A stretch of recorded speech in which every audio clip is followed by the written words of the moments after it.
Hi again. All right, Dr. Gelman here. I'm now going to create a video just to talk about our final project. And our final project is really exciting to me. I think it's going to be a really fun project for you guys, especially it's going to be helpful in the future for your practice.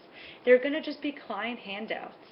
I know when I'm in practice, I'm always using handouts. It's a great educational tool for my patients, and the more handouts I have, the better it is for one, time, but two, really, it's just a great way to educate patients.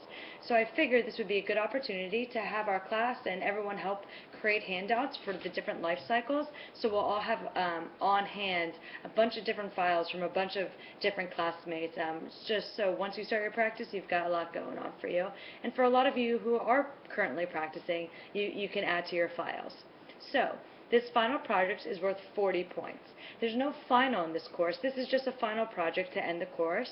And what I would like to do is do 4 handouts, 1 handout for each module that we've covered, okay? So I'm going to give you some different topic ideas, but really I'm going to let you go ahead and be creative with whatever you would like to do. You can choose any type of handout you would like to create that at least is pertaining to that module. So for example, Module 1, we cover preconception health, prenatal health, pregnancy, and infancy. So if you wanted to, you can do a whole handout on pregnancy. You could do a whole handout on nausea in pregnancy. You could do a whole handout on preconception health. So it really just varies. It's really up to you whatever kind of handout you would like to include. So I'll get a little bit more specific, but I wanted to give you an overview. So I have a grading criteria. I always have a grading criteria, but this one's a little bit more general. I'm just going to give you a little bit of what I'm looking for and really what you can get to get maximum points, and if you don't have everything, I will then deduct points. So what is required to get maximum points, you'll get 10 points for each handout. The first thing is that it obviously has to pertain to a different life cycle, so you've got to have 4 different handouts. The second thing is that I do want you to reference and cite your recommendations or your findings. It's still always important to know where your recommendations are coming from, so they have to have references. The third thing is that I want it to be aesthetically pleasing. I want them to be nice. They're handouts, so I really want you to be conscientious about that and make them pretty, okay, make them creative. So some ideas that I have that I would like you to include. You don't have to include all of them, but I want to give you some ideas to prompt some creativity. The first one is perhaps you're talking about preconception health. I would love you to add some kind of dietary needs specific to that assigned life cycle. So something that you feel is important dietarily for people in their preconception health. That is important for optimal health. Okay.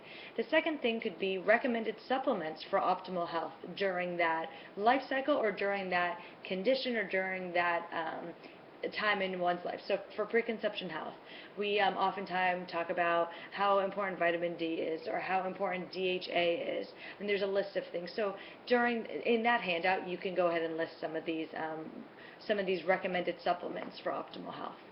A third thing could be recommended meals.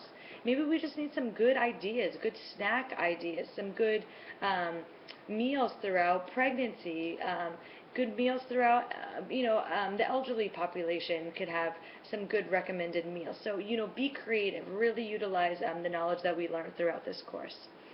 Another idea is common nutrient deficiencies to be aware of for this population, perhaps. Perhaps your handout is on the elderly population, and you want to talk about how it's so common for the elderly to have B12 deficiencies, as we've discussed in this course.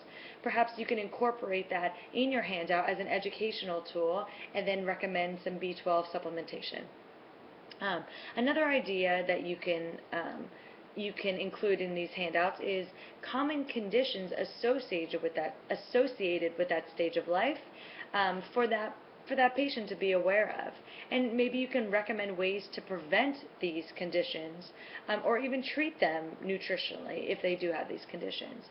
So something that comes to mind, for example, is maybe you would like to focus your handout on the population of being a toddler, and how ear infections are a common condition we see, and ways to prevent them could be, let's say, food allergies.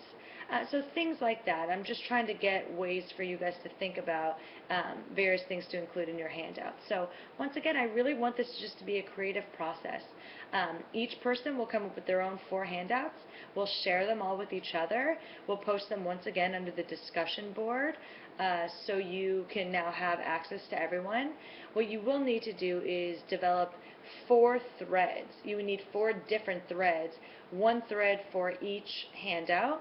You can label it what kind of handout it's on, what kind of a topic it's on. That'll be an easier way for me to grade it, but also for the students then to see all of the handouts there. So this assignment, this project, all 4 handouts are due no later than Wednesday, October 3rd by 11:59 p.m. Eastern Standard Time. And once again, I will be able to give you your grade as soon as possible, since our course is really done October 5th. So that is my goal, is to get them in as soon as possible. So really, if you can get them in early, that works too. I'm going to open up that discussion board for you to post that Monday of that week, so Monday, October 1st, and you'll have between Monday, October 1st and Wednesday, October 3rd to go ahead and post your handouts. All right, once again, I look forward to looking over those and reading them, and I hope everyone else can utilize those handouts. So the best thing to do, I would like to add, is for you to upload it as a file. I don't want you to copy and paste it and put it in the text box. I really want you to upload it as either a Word document or a PDF or whatever you use, so people can then download them and use them in their files. Because I would like it to look aesthetically pleasing. I don't want it to just be in the text box. Okay, I think I went ahead and I covered everything you need to know. All of this information is going to be posted once again under the announcement, and also underneath the discussion board forum where you're going to post and upload these handouts.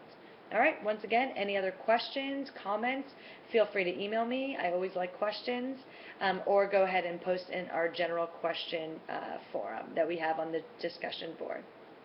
All right, I think that wraps it up for my last video. It was really a pleasure teaching this course. I look forward to doing it next semester, and please, I also encourage feedback.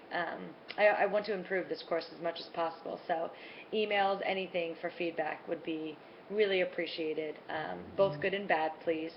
I hope you guys got a lot out of this course. I know I enjoyed teaching it. Okay, signing off now. Bye-bye.